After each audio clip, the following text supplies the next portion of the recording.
નમસ્કાર, સંસદ અહેવાલમાં આપનું સ્વાગત છે।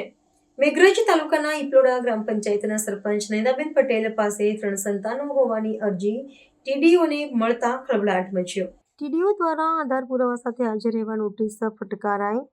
તારીખ 19 અને 22 જાન્યુઆરીએ હાજર રહેવાની નોટિસ કરાઈ હતી। બંને દિવસ સરપંચ રહ્યા ગેરહાજર। સરપંચ નૈનાબેન જયેશભાઈ પટેલે 45 દિવસની રજાનો તાલુકા પંચાયતમાં રિપોર્ટ।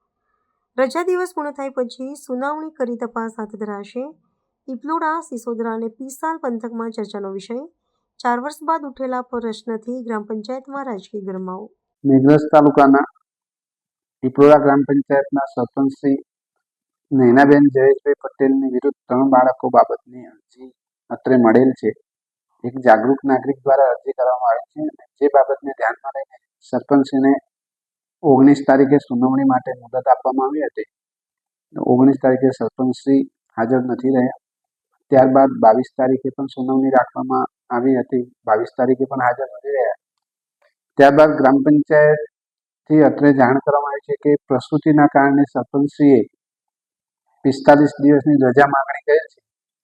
જે બાબતે અત્રેથી પંચાયત ધારાની જોગવાઈ મુજબ ગ્રામ પંચાયતે જ સરપંચશ્રીની રજા મંજૂર કરી અને ચાર્જની વ્યવસ્થા કરવાની છે, જેથી સરપંચશ્રીની પ્રસૂતિ બાદ હાજર થયા બાદ તેમની સુનાવણી રાખીને આગળની કાર્યવાહી કરવામાં આવશે।